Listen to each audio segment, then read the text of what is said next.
அனைவருக்கும் வணக்கம். ஜூன் மாதம் தேய்பிறை பஞ்சமி தினத்தன்று யாரெல்லாம் வராகி அன்னைக்கு தேங்காய் தீபம் ஏற்றி வழிபாடு செய்யலாம்?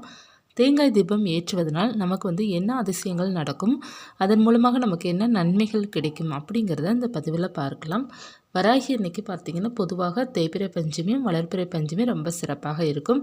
அதில் எல்லோருமே தேங்காய் தீபம் அப்படிங்கிறது தேய்பிறை பஞ்சமி தினத்தன்று தான் அதிகமாக மக்கள் தேய்பிறை பஞ்சமி தினத்தன்று தேங்காய் தீபம் ஏற்றி வழிபாடு செய்கிறாங்க. எதற்காக அப்படின்னா, இந்த தேங்காய் தீபமானது பார்த்திங்கன்னா நமக்கு ஒரு பரிகார தீபம் மாதிரி. அதாவது பிரச்சனைகள் இருப்பவர்களும் கடன் பிரச்சனை இருப்பவர்களும் தான் அதிகமாக அந்த தேங்காய் தீபம் ஏற்றி வழிபாடு செய்கிறாங்க. அவங்களுக்கு சீக்கிரமாகி நல்ல ஒரு ரிசல்ட் கிடைக்குது. அதாவது சீக்கிரமாக அவங்க நினைத்த வேண்டுதல் நடக்குது. அதாவது தேங்காய் தீபம் எல்லாருமே ஏற்றலாமான்னா தாராளமாக நம்ம ஏற்றி வைத்து வழிபாடு செய்யலாம். முக்கியமாக இதற்குன்னு அம்சம் எதுன்னு பார்த்தீங்க அப்படின்னா, அதிகப்படியான கடன் பிரச்சனை இருப்பவர்களும் எதிரி தொல்லைகள் அதிகமாக இருப்பவர்களும் குடும்பத்தில் அதிகமாக பிரச்சனை தாக்கங்கள் அதிலிருந்து நம்ம சீக்கிரமாக வெளியே வர வேண்டும், அந்த பிரச்சனையிலேருந்து நம்ம சீக்கிரமாக சரியாகி நல்ல நிலைமைக்கு வரணும் அப்படிங்கிறதுக்காக இந்த தேங்காய் தீபம் ஏற்றி வழிபாடு செய்யும் பக்தர்கள் ஏராளமாக இருக்கின்றார்கள். அதில் பார்த்தீங்க அப்படின்னா தேய்பிறை பஞ்சமி அப்படிங்கிறது நீங்கள் எடுத்துக்கிட்டிங்க அப்படின்னா, ஒரு 5 தேய்பிறை பஞ்சமி, ஒரு 5 மாதம், ஒரு 9 தேய்பிறை பஞ்சமி, 9 மாதம். ஏன்னா மாதம் வருகின்ற தேய்பிறை பஞ்சமி தினத்தன்று அப்படிங்கிறப்போ நமக்கு மாதத்தில் 2 முறை வரும். ஒன்று வளர்பிறை, மற்றொன்று தேய்பிறை வரும். தேய்பிறை மட்டும் நீங்கள் கணக்கு எடுத்துகிட்டு தேய்பிறை பஞ்சமிக்கா நீங்கள் பார்த்திங்கன்னா ஒரு 5 தேய்பிறை பஞ்சமி ஏற்றினாலே போதும். ஏன்னா பஞ்சமினாலே 5, அதனால் நம்ம 5 தேய்பிறை பஞ்சமி தான் மிக முக்கியமாக சொல்கிறோம். இல்லை நம்ம அதிகமாக ஏற்றலாம் அப்படின்னா 9 தேய்பிறை பஞ்சமி, 16, 11 இந்த மாதிரி எண்ணிக்கையில் கூட நீங்கள் தீபம் ஏற்றி வைத்து வழிபாடு செய்யலாம். அதாவது 9 தேய்பிறை பஞ்சமி, 11 தேய்பிறை பஞ்சமி, 16, 21 இந்த மாதிரி கணக்கில் கூட நீங்கள் தீபம் ஏற்றி வைத்து வழிபாடு செய்து கொள்ளலாம். குறைஞ்சபட்சம் ஒரு 5 தேய்பிறை பஞ்சமியே போதுமானது. அதற்கப்புறம் நீங்கள் நார்மலாக அகல் விளக்கில் கூட நீங்கள் ஏற்றலாம், அல்லது இல்லை தேங்காய் தீபத்தில் ஏற்றலாமான்னா நீங்கள் ஏற்றலாம். இந்த தீபம் பார்த்திங்கன்னா நம்மளுடைய பிரச்சனைகள் தீர்வதற்காக தான் நம்ம முக்கியமாக ஏற்றப்படுகிறார்கள் இந்த தேங்காய் தீபம். அதனால் நீங்கள் உங்கள் வீட்டில் அதிகப்படியான கடன் பிரச்சனை இருக்குது அப்படின்னா வராகினியை பிரார்த்தனை செய்துட்டு உங்களுடைய வீட்டிலே நீங்கள் தேங்காய் தீபம் ஏற்றலாம். இல்லை அப்படின்னா நீங்கள் பக்கத்தில் வராகினி ஆலயம் இருக்குன்னா ரொம்ப சிறப்பு. ஆலயத்திற்கு போயிட்டு நீங்கள் தேங்காய் தீபம் ஏற்றி வைத்து வழிபாடு செய்யலாம். இப்போ பிரச்சனைகள் எதுவுமே கிடையாது, நான் நல்லா தான் இருக்கிறேன், நான் தேங்காய் தீபம் கட்டாயமாக ஏற்றலாமான்னா தேவை கிடையாது. நீங்கள் ஏற்றுனா நீங்கள் ஏற்றிக்கொள்ளலாம், உங்களுடைய விருப்பமானது இருந்துச்சுன்னா ஏற்றலாம். ஆனால் நமக்கு தேங்காய் தீபம் கட்டாயம் கிடையாது. நார்மலாக நீங்கள் அகல் விளக்கு மட்டும் ஏற்றி வராகினை வழிபாடு செய்து கொள்ளலாம்.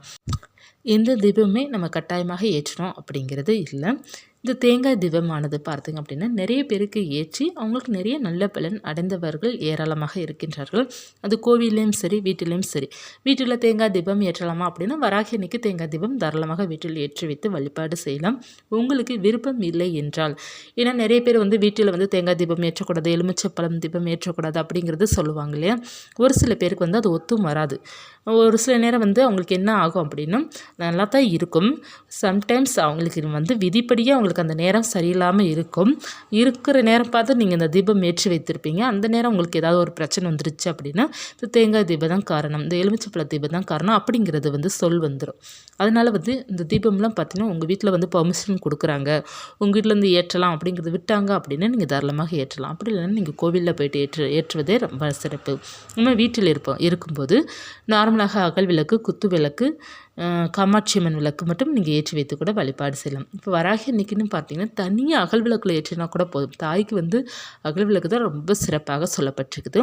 ஆனால் தனியாக ஒரு அகல் விளக்கு அவங்களுக்குன்னு ஏற்றினாலே பூஜை மிகவும் சிறப்பாக இருக்கும். உங்களுக்கு அகல் விளக்கு ஏற்றி வைத்து நீங்கள் கொஞ்சம் பார்த்தீங்க அப்படின்னா பானகம் வைத்து வழிபாடு செய்து கொள்ளலாம். அதுவும் முடியல அப்படின்னா ஒரு டம்ளர் தண்ணீராவது வைத்து நீங்கள் வழிபாடு செய்தாலே போதும். அம்பாள் அதை மனதார ஏற்றுக்கொள்வாங்க. தேங்காய் தீபம் ஏற்றி வைத்து வழிபாடு செய்து நல்ல பலன் அடைந்தவர்கள் ஏராளமாக இருந்தாலும் ஒரு சில பேருக்கு இருக்குது, இல்லை நான் இவ்வளோ நாளாக நான் ஏற்றி வச்சுட்டு தான் இருக்கிறேன், ஆனால் எனக்கு அது நான் நினச்ச வேண்டுதல் நடக்கலை அப்படிங்கிறவங்க சொல்கிறவங்களும் இருக்கத்தான் செய்கிறாங்க. அப்படி இருப்பவர்களுக்கு ஒன்றே ஒன்று தான், நமக்கு நீங்கள் வேண்டுதலை சுவாமிக்கிட்ட வச்சுட்டீங்க, நிச்சயமாக அது நடக்கும். அதற்கான நேரம் காலம் சூழ்நிலை வரும்போது நிச்சயமாக நடக்கும். நான் தீபம் ஏற்றி வைத்தேன், நான் இப்படி வழிபாடு செஞ்சேன், அப்படி வழிபாடு செஞ்சேன், எனக்கு மட்டும் ஏன் வேண்டுதல் நடக்க மாட்டேங்குது, ஏன் பிரச்சனை மட்டும் எதுக்கு தீர மாட்டேங்குது அப்படின்னா நமக்கான நேரம் வரும்போது நிச்சயமாக தீரும். கடவுள் நமக்கு பாதுகாப்பாக தான் இருப்பாங்க. உங்களுடைய வேண்டுதலும் சரி, நீங்கள் தீபம் ஏற்றி வைத்த பலனும் சரி, நிச்சயமாக ஒரு நாள் வந்து உங்களை வந்து சேரும். அதற்கான பலன் எப்போ இருந்தாலும் உங்களுக்கு நிச்சயமாக கிடைக்கும். ஒரு சில பேருக்கு பார்த்தீங்க அப்படின்னா, என்னதான் வேண்டுனாலும் என்னதான் இது பண்ணாலும் நமக்கு நடக்க மாட்டேங்குதே அப்படிங்கிற கவலைகளே அவங்களுக்கு வந்து நிறையா இருக்கும். அப்படி இருக்கும்போது உங்களுடைய நேரமானது உங்களுக்கு சரியில்லாமல் இருக்கலாம். உங்களுடைய ஜாதகத்துலேயும் அல்லது ஏதாவது ஒரு நேரம் உங்கள் வீட்டில் யாருக்கா சரியில்லாமல் இருந்தால் கூட கொஞ்சம் நமக்கு தாமதம் ஆகும்.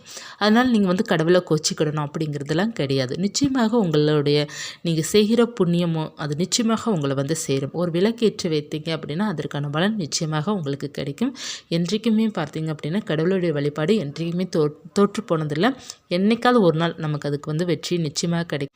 வேண்டுதலும் சீக்கிரமாக நிறைவேறும். இப்போ தேங்காய் தீபம் ஏற்றுபவர்கள் பார்த்தீங்க அப்படின்னா பச்சரிசி ஒரு வாழை இலையில் பச்சரிசி பரப்பிட்டு அதற்கு மேலே தேங்காய் தீபம் ஏற்றுவீங்க. அந்த பச்சரிசியை வந்து நீங்கள் சாதம் பண்ணிக்கலாம், பொங்கல் ஏதாவது வைத்து சமைச்சு சாப்பிடலாம். அப்படி இல்லைன்னா பறவைகளுக்கு தானமாக கொடுத்துருங்க. அந்த தேங்காயும் அதே போல் தான் நீங்கள் பயன்படுத்தி கொள்ளலாம். அப்படி இல்லைன்னா ஏதாவது ஒரு உயிரினத்துக்கு நம்ம பயன்படுத்துகிற மாதிரி நம்ம ஏதாவது செய்து கொள்ளலாம். அப்படி இல்லை என்றால் நீங்கள் வந்து ஒரு மரத்துக்கடியில் அப்படி போட்டிங்க அப்படின்னா ஏதாவது வந்து சாப்பிட்டு போகும். அதாவது குருவி ஏதாவது சாப்பிட்டு போயிடும். பறவைகள் ஏதாவது பேர்ட்ஸ் ஏதாவது கொத்தி கொத்தி சாப்பிட்டு போயிடும். ஏதாவது ஒன்றுக்கு நமக்கு அந்த தேங்காய் வந்து உதவியாக இருக்கிறது நல்லது. அது வேஸ்ட்டாக வந்து குப்பையில் மட்டும் போட்டுறாதீங்க. ஏன்னா குப்பையில் போட்டால் யாருக்குமே பயன் கிடையாது. அதனால் நீங்கள் வந்து ஏதாவது ஒரு உயிரினத்துக்கு சின்ன சின்ன பறவைகளுக்கு இல்லைன்னா பசுமாடு கூட நம்ம கொடுக்கலாம். இந்த மாதிரி எதுக்காக ஒரு உயிரினத்துக்கு பயன்படுத்துகிற மாதிரி பார்த்துக்கோங்க. அதுவும் முடியல அப்படின்னா கூட நீங்கள் தேங்காய் தீபம் ஏற்றி வைத்து அந்த தேங்காயிலே நம்ம எண்ணெய் எடுப்பாங்க, அந்த மாதிரி கூட நீங்கள் பயன்படுத்தி கொள்ளலாம். தேங்காய் எண்ணெய் எடுத்து நீங்கள் வந்து அதை நீங்கள் வந்து யூஸ் பண்ணிக்கலாம். இந்த மாதிரி கூட நம்ம பயன்படுத்தி கொள்ளலாம். தேங்காய் தீபம் வந்து ஒரு 5 பொட்டு வைத்து மஞ்சள் குங்குமம் பொட்டு வைத்து சிவப்பு திரியால் போட்டு நீங்கள் தீபம் ஏற்றலாம். அல்லது நீங்கள் வந்து பஞ்சு திரியால் போட்டு கூட நீங்கள் தீபம் ஏற்றலாம். நெய், தேங்காய் எண்ணெய், நல்லெண்ணெய் இது ஊற்றி நீங்கள் தீபம் ஏற்றலாம். இந்த தேங்காய் தீபம் வந்து பிரச்சனைக்கு தீர்வு கொடுக்கக்கூடிய ஒரு அற்புதமான வழிபாடு தான் இந்த தேங்காய் தீபம் வழிபாடு. இது பிரச்சனைகளுக்காகவே நம்ம வந்து இந்த தீபம் ஏற்றும் போது அது நமக்கு வந்து சரியாகி நம்மளுடைய வேண்டுதல் வந்து நிறைவேறும். எப்படி வந்து நம்ம துர்க்கை அம்மனுக்கு எலுமிச்சப்பழ தீபம் ஏற்றி வைத்து அந்த பிரச்சனை வந்து சரி பண்ணுறாங்களோ அதே போல் தான் வராகி அன்னைக்கு அப்படின்னாலே தேங்காய் தீபம். தேங்காய் தீபம் என்பது ஒரு பரிகார தீபமாகும். இந்த தீபத்தை வந்து ஏற்றி வைத்து நம்ம ஏராளமானவர்கள் வந்து நல்ல ஒரு பலனை அடைஞ்சிருக்கிறாங்க. நீங்களும் உங்களுக்கும் ஒரு கஷ்டம் ஏதாவது இருந்தால் நிச்சயமாக ஏற்றி வைத்து ஒரு 5 தேய்பிறை பஞ்சமிக்கு மட்டும் நீங்கள் ஏற்றி வைத்து வழிபாடு செய்து பாருங்கள். இல்லை என்றால் நீங்கள் அகல் விளக்கு மட்டும் ஏற்றி வைத்து வழிபாடு செய்யுங்க. ஒரு 5 அகல் விளக்கு எடுத்து அதில் வந்து நல்லெண்ணெய் ஊற்றிக்கோங்க அல்லது நெய். நெய் வந்து நம்ம முக்கியத்துவம் கொடுப்பது ரொம்ப நல்லது. லக்ஷ்மி கடாட்சம் கிடைக்கும் அப்படிங்கிறது சொல்லுவோம். ஆனால் ஒருவேளை நெய் தீபம் ஏற்ற முடியல அப்படின்னா கூட நல்லெண்ணெய் ஏற்றி வைத்து வழிபாடு செய்யலாம். இப்போ வந்து ஒரு சில ஜாதகத்தில் தோஷங்கள் இருக்குது, ஏதாவது நமக்கு வந்து பிரச்சனை இருக்குது, அப்படி இருப்பவர்கள் வந்து பஞ்சு கூட்டு எண்ணெயாக நம்ம வந்து வாங்கி, அதாவது தேங்காய் எண்ணெய் இந்த மாதிரி கலப்படம் எண்ணெய் இருக்குது பார்த்திங்களா, அதை வாங்கி 5 தீபங்களுக்கு வந்து எண்ணெய் ஊற்றி நீங்கள் வந்து வழிபாடு செய்தாலும் உங்களுக்கு இருக்கிற தோஷங்கள் வந்து தீரும் அப்படிங்கிறது இருக்குது. அதாவது கிரக தோஷம் சொல்லுவாங்க பார்த்திங்களா, ஏதாவது வந்து சனி தோஷமாக இருக்கலாம் அல்லது குரு இந்த மாதிரி சொல்லுவாங்களே, ஜாதகத்தில் உங்களுக்கு தோஷங்கள் இருக்குது அப்படிங்கிறது சொல்லுவாங்க இல்லையா, அப்படி தெரியும் அப்படி இருப்பவர்கள் மட்டும் இந்த தீபத்தை ஏற்றி வைத்து வழிபாடு செய்து பாருங்கள். இல்லை அப்படிலாம் தோஷங்கள் இல்லை, எனக்கு எந்த பிரச்சனையும் இல்லை, நான் ரொம்ப நல்லா தான் இருக்கிறேன், கடவுளுக்கு நான் நன்றி சொல்லிட்டு இருந்தால் மட்டும் போதும், அப்படி இருப்பவர்கள் வந்து நல்ல ஒரு வளமான வாழ்க்கை வாழணும், நான் முன்னேறிட்டே இருக்கணும், அப்படி இருப்பவர்கள் வந்து நீங்கள் வராகி அன்னைக்கு நெய் தீபம் முடிந்தால் நெய் தீபம் அல்லது நல்லெண்ணெய் தீபம் மட்டும் ஏற்றி வைத்து 1 அல்லது 5 அகல் விளக்கு ஏற்றி வைத்து நீங்கள் வழிபாடு செய்துட்டு வாங்க. வராகி அன்னைக்கு பொங்கல் அல்லது சர்க்கரை வள்ளிக்கிழங்கு மற்றும் கிழங்கு வகைகள் அல்லது பயிறு வகைகள் ஏதாவது ஒன்று பால் கூட வைக்கலாம், வைத்து வழிபாடு செய்துட்டு வாங்க. அன்னையோட அருள் உங்களுக்கு எப்போதுமே உங்கள் கூட இருக்கும். நீங்கள் நினைத்தபடியே நிச்சயமாக நடக்கும். வாழ்க்கை வந்து வளமாக நம்ம நிச்சயமாக வாழ முடியும். நம்ம வந்து காத்திருக்க வேண்டும். கொஞ்சம் தாமதம் நமக்கு ஒரு சில நேரம் நமக்கு எடுக்கும். அதற்காக நீங்கள் பொறுமையாக இருக்கணும். உங்களுடைய பக்தி என்றுமே தோற்று போகாது. ஆனால் நம்பிக்கையுடன் இருங்க. வராகி அன்னை எப்போதுமே உங்களை வந்து வளமாக வாழ வைப்பாங்க. இந்த பதிவு உபயோகமாக இருந்துச்சுன்னா லைக் பண்ணுங்கள். இது போன்ற ஆன்மீக தகவல், வராகியின் பற்றிய தகவல், பூஜை தகவல் தெரிந்து கொள்ளணும்னா சேனல் சப்ஸ்கிரைப் பண்ணி வச்சுக்கோங்க. மீண்டும் ஒரு தகவலை சந்திக்கிறேன். நன்றி.